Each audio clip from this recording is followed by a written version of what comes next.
Because these are going to be some little tips to try and get an advantage in lane that really aren't that hard to do. So the first thing you can do, pretty basic, is when you get your empowered Q back, you use an item active to get into range. People will keep standing back. It'll be really hard to get an empowered Q on them. The two items that can really help you do this is your Proto Belt or your Shurelias to get in range and get them. Another way you can get empowered Qs on the enemy laner that really isn't of much cost to you is you can try and hide the empowered bar, right? Vladimir's red bar lasts 2.5 seconds where he gets an empowered Q, but it gets paused by using your E. So if you see, it stops draining, so I have more time to get the empowered Q. So you can use that to your advantage by making them stand, you know, or zoned off even longer, or maybe they just walk into you because they don't know that's how it works, right? So you can try and hide the bar by it almost disappearing using the E and then getting the empowered Q, right?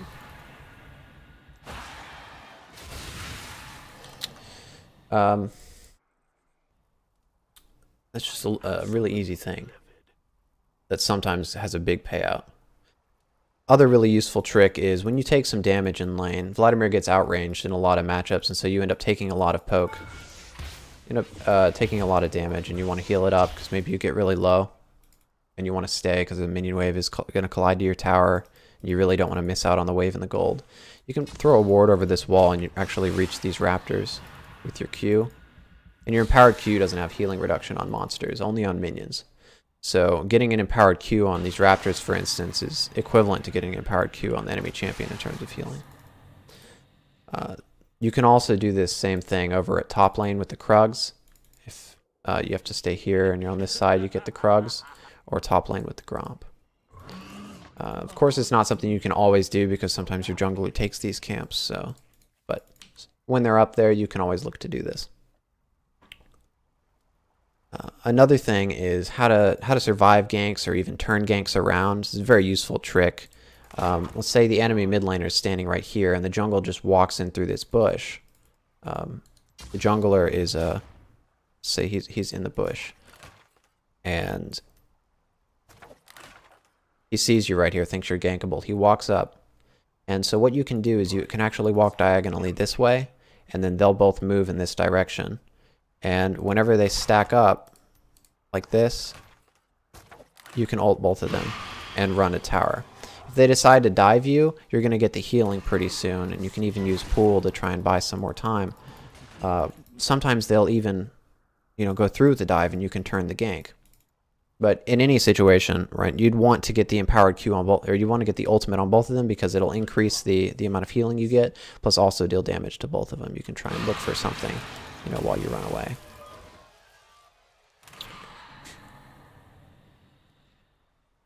So here's some interactions with the minion waves. The minions, let's say this dummy is our little minion, the enemy minions, and this is the enemy mid laner. So let's imagine that my cooldown of my Q is 5.5 seconds. So this minion, let's say, is this is my minion, and it is very low. It's going to be last hittable. I'm just doing some mental judgment that it's going to be last hittable in 5 seconds. So I want to use my Q now. I want to use my Q now so that when he has to come up to kill this minion, my empowered Q is going to be up. I can get a Q on him.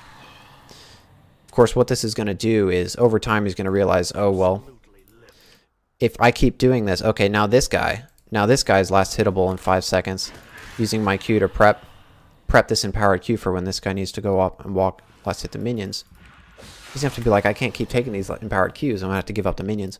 And eventually you're going to end up building really big farm leads on enemy laners, especially like melee ones, that it's really difficult for them to farm minions without taking those empowered Qs like a fizz or something, right? And that can be really helpful in getting an advantage in lane. Another little trick you can use is just proto-belting the wave.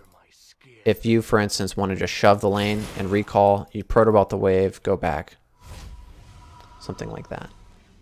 Or if you want to roam, you see bot lane might be sitting on their towers over here, and they're kind of low, and you think, oh, I can just use Predator, run down here, tower dive them, just shove the lane, roam really quickly, and that can be useful.